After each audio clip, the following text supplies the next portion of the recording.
Hello बच्चों, आज हम लोग द्विघात समीकरण चैप्टर से जो भी एग्ज़ाम के लिए इम्पोर्टेंट क्वेश्चन होंगे उसको डिस्कस करेंगे। ठीक है, तो चलो स्टार्ट करते हैं। क्वेश्चन नंबर 1 में दिया हुआ है कि कौन द्विघात समीकरण है।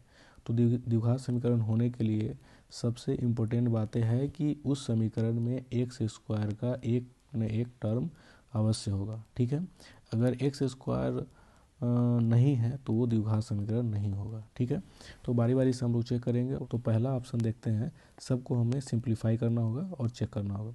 तो देखो यहाँ पे इसको अगर पहले नंबर में देखते हैं कि इसको स्क्वायर करेंगे तो यहाँ पे एक टर्म आएगा एक्स स्क्वायर। ठीक है, और इधर भी एक्स स्क्वायर दिया हुआ है, तो दोनों साइड एक्स स्क्वायर है तो सेम टर्म होता है, तो घट के 0 हो जाता है।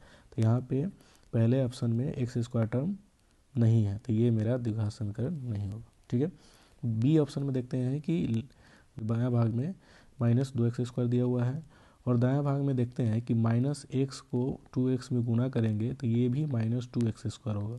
तो समीकरण के दोनों साइड -2x² आ गया, तो ये भी घट के क्या हो जाएगा 0। तो यहाँ भी हमें x² वाला टर्म नहीं मिल रहा, तो ये बी भी नहीं होगा। सी में देखते हैं कि सी में क्या कहता है कि यहाँ पे x² का गुणांक दिया हुआ है k+1, उसके बाद 3/2 इंटू एक्स इक्वल टू 7 है, और उसमें एक कंडीशन दिया हुआ है कि k का मान -1 होगा। तो जब k का मान -1 रखते हैं तो -1 + 1 इंटू x² हो जाएगा ये वाला पद, तो ये 0 इंटू x² होगा, तो ये कट के भी क्या हो जाएगा 0। तो यहाँ भी x² वाला टर्म क्या हो गया, समाप्त हो गया, तो बचेगा केवल x वाला टर्म, तो ये भी द्विघात समीकरण नहीं होगा। तो मेरा ऑप्शन डी सही होगा। ठीक है, तो देखो इसको हम लोग ब्रेक करते हैं, x-1 का होल क्यूब, तो x³ -3a² b, तो 3x² b1 है तो मल्टीप्लाई प्लस 3ab² -1 होगा। ठीक है, तो ये किसके बराबर हो जाएगा, x³ -x²। अब x³ इधर भी है, x³ इधर भी, तो घट के 0 हो जाएगा। और -x² उधर -x² है, इधर ले आएंगे तो x² प्लस 3x² -3x, यहाँ पे +1 बराबर 0। तो ये हो जाएगा 2x² -3x + 1 = 0। तो ये मेरा एक द्विघात समीकरण बन गया, जो कि ऑप्शन डी सही है।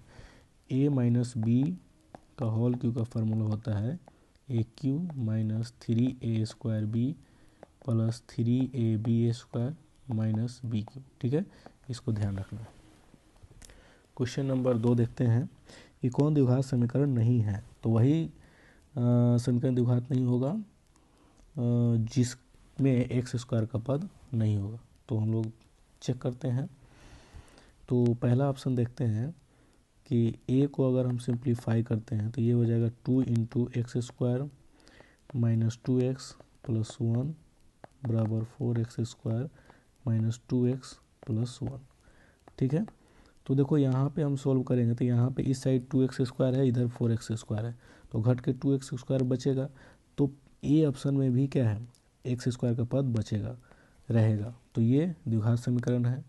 दूसरे में देखते हैं कि इधर -x² है, उधर x² है, तो ये उधर जाएगा तो जुट के 2x² होगा, तो इसमें भी x² वाला टर्म है, तो ये भी द्विघात समीकरण होगा। ठीक है, ऑप्शन सी में क्या है कि x² वाला टर्म इधर भी है और इधर 3x², तो घट के 2x² होगा, लेकिन इसको भी स्क्वायर करेंगे तो क्या आएगा, देखो इसको सोल्व करके देखते हैं। तो √2 का स्क्वायर करेंगे तो 2x², ठीक है, प्लस 2ab करेंगे तो 2√6x हो जाएगा, प्लस 3 हो जाएगा, प्लस x² बराबर 3x² -5x।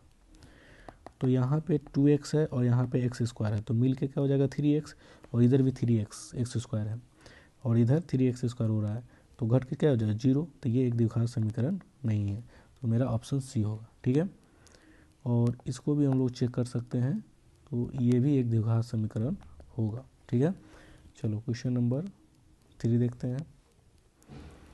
निम्नलिखित में से किस समीकरण का एक मूल 2 है।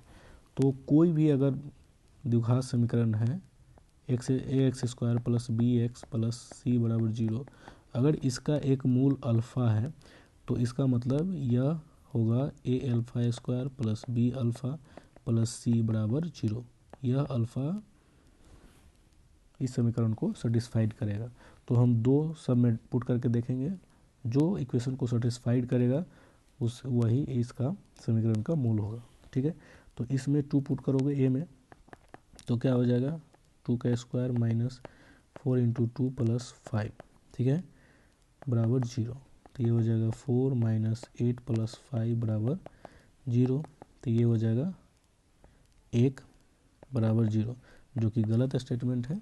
तो ये ए सही नहीं होगा। बी को हम लोग चेक करते हैं। तो बी में 2 स्क्वायर प्लस 2 तिहाई 6, 3 गुणे 2 माइनस 12 बराबर 0। तो ये 4 प्लस 6 माइनस 12 बराबर 0। तो 10 माइनस 12 बराबर 0। तो ये हो गया माइनस 2 बराबर 0। तो ये भी गलत स्टेटमेंट है, तो बी भी नहीं होगा। सी में रखते हैं तो 2 इंटू 2 स्क्वायर, तो 4 दूना 8 हो जाएगा, माइनस 7 दूना 14 हो जाएगा, प्लस 6 बराबर 0। तो ये हो गया 14 माइनस 14 बराबर 0। तो इसका मतलब 0 बराबर 0। तो ये स्टेटमेंट मेरा सही है। तो ये ऑप्शन सी जो होगा वो मेरा सही आंसर होगा। ठीक है, चलो अब एक द्विघात समीकरण दिया हुआ है और उसका एक मूल है 1/2। तो के का मान क्या होगा? इसका मतलब ये हुआ कि 1/2 को इसमें रखेंगे तो ये समीकरण को सेटिस्फाइड करेगा। तो हम पुट करते हैं, तो एक्स की जगह पर 1/2 रखेंगे तो ये होगा के गुने 1/2 माइनस 5/4 बराबर 0। तो ये हो गया 1/4 प्लस k/2 माइनस 5/4 बराबर 0। तो ये हो जाएगा k/2 बराबर 5/4 माइनस 1/4। तो k/2 बराबर हो जाएगा 5 माइनस 1/4। तो k/2 बराबर 4/4, कट के 1 हो जाएगा। तो इसका मतलब k बराबर क्या हो जाएगा 2 मेरा आंसर होगा। तो ऑप्शन ए मेरा सही आंसर। अब पूछ रहा है कि किस समीकरण के मूलों का योग 3 होता है। तो मूल का योगों का फॉर्मूला होता है समीकरण A x square plus B x plus C बराबर 0 है। तो इसके मूल अगर अल्फ़ा प्लस बी, अल्फ़ा और बीटा है तो अल्फ़ा प्लस बीटा बराबर होता है माइनस बी बटा ए। ठीक है, तो बी जो है एक्स का गुणांक है और ए जो है ए एक्स स्क्वायर का गुणांक है। तो यहाँ पे सब में हम चेक करते हैं। तो ए में देखो मूल का योग क्या हो जाएगा माइनस बी बटा ए, तो माइनस और बी की जगह पर माइनस 3 है और ये 2, तो ये हो जाएगा 3/2। तो ये भी नहीं है 3। बी में ऑप्शन चेक करते हैं तो माइनस बी के जगह पर माइनस 3/√2 है और ए के जगह पर √2 है। तो ये हो जाएगा माइनस माइनस प्लस और ये हो जाएगा 3/√2 गुने √2। तो ये हो जाएगा 3/2। ये भी नहीं है। सी में चेक कर, सॉरी ये ऑप्शन सी चेक हो गया। बी को हम लोग चेक करते हैं तो ये हो जाएगा माइनस बी का मान है 3 और ए का मान है -1। तो ये हो जाएगा मेरा 3। तो ऑप्शन बी मेरा राइट आंसर होगा। के किस मान के लिए दिए गए द्विघात समीकरण का मूल बराबर होंगे? तो कोई भी द्विघात समीकरण है उसका मूल बराबर कब होता है? जब डिस्क्रिमिनेंट 0 होता है, अर्थात बी स्क्वायर माइनस 4ac का मान क्या होगा 0। बी का मान कितना है माइनस के, तो माइनस के स्क्वायर माइनस 4 इंटू ए का मान 2 है और सी का मान के है बराबर 0।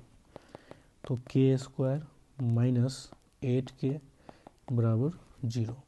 अब के इसमें कॉमन लेंगे तो k माइनस 8 बराबर 0। तो या तो k 0 होगा या नहीं तो k माइनस 8 0 होगा।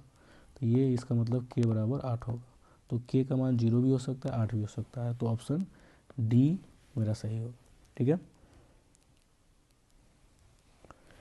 पूर्ण वर्ग बनाने की विधि द्वारा द्विघात समीकरण को हल करने के लिए इसमें किस अचर को जोड़ना और घटाना चाहिए? तो देखो ये दिया हुआ हमें 9x square plus 3/4x minus √2 बराबर 0। तो इसको हम लोग द्विघात पूर्ण वर्ग बनाने के लिए क्या करेंगे 3x स्क्वायर लिखेंगे, ठीक है, प्लस 2 इंटू ए के जगह पर 3x है तो 3x लिखेंगे इंटू, ठीक है। अब इस पद को हमें ब्रेक करना है 2ab में, तो 2 इंटू ए की जगह 3x ले लिए, तो इसको मल्टीप्लाई करेंगे तो 6x हो गया। तो हमें 3/4x करना है, तो हमें क्या करना होगा, 1 देखो 2 से गुना किए ऊपर, तो 2 से डिवाइड भी करेंगे और नीचे 4 है, ठीक है। 3x तो यहाँ पे है ही ऑलरेडी, और 2 से हम मल्टीप्लाई किए हैं, तो 2 से डिवाइड करेंगे तो कट के 1 हो जाएगा, तो कोई फ़र्क नहीं पड़ेगा। तो ये हो जाएगा -√2 बराबर 0। अब देखो यहाँ पे 3x² प्लस 2ab, तो b की जगह पर 1/8 है, तो 2 इंटू 3x इंटू 1/8, और 1/8 का होल स्क्वायर हम क्या करेंगे, जोड़ेंगे भी, और 1/8 को हम लोग घटाएंगे भी, ये -√2 पहले से ही है।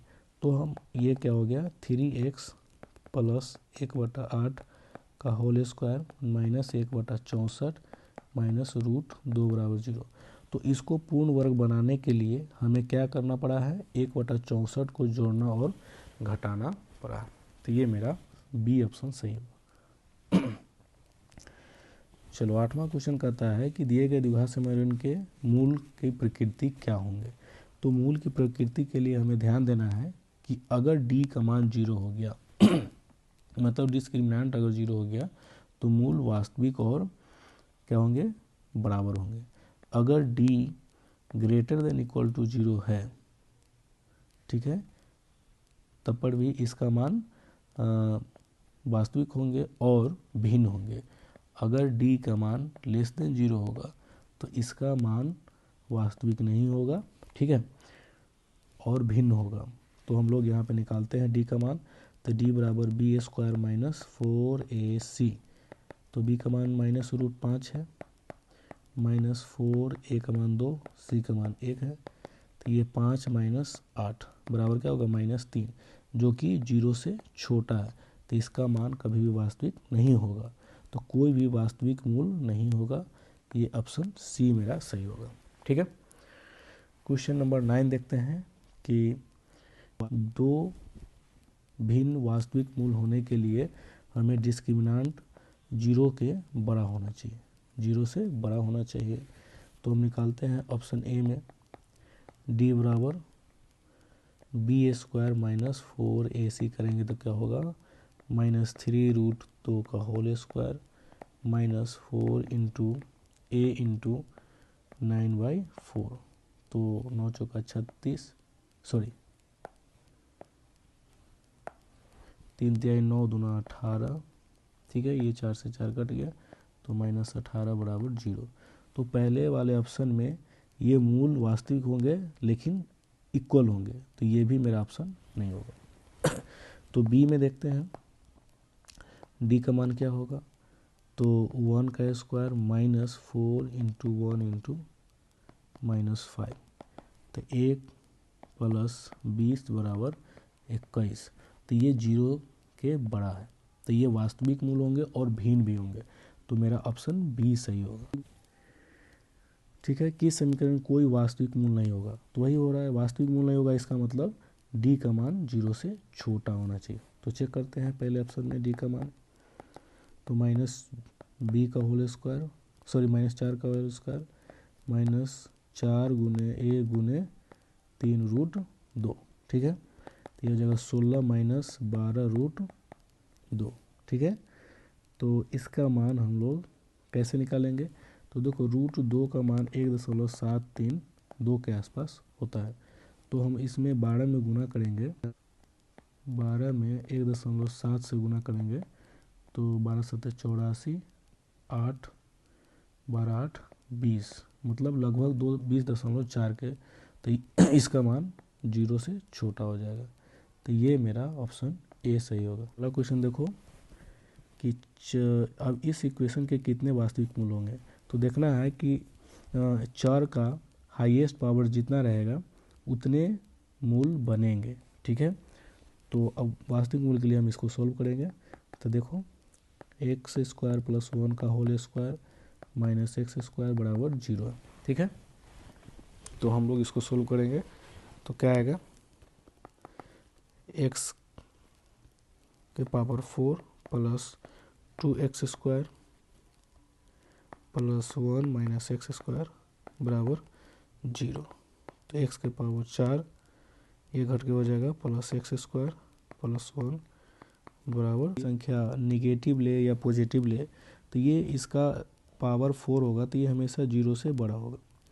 एक्स स्क्वायर का मान भी क्या होगा, हमेशा 0 से बड़ा ही होता है। तो कोई भी संख्या 0 से बड़ा लेंगे और उसमें हम 1 को जोड़ेंगे तो कभी भी 0 नहीं आ सकता, ठीक है। इसको 0 होने के लिए इस दोनों टर्म को -1 होना पड़ेगा। तो ये दोनों 0 से बड़ा होंगे तो जुड़ने पे माइनस में नहीं आ सकते हैं, इसीलिए इसका कोई भी वास्तविक हल नहीं होगा। ऑप्शन सी मेरा सही होगा, ठीक है। तो आज के लिए इतना ही, ठीक है। और ठीक है, आप लोग रिवीजन करते रहिए।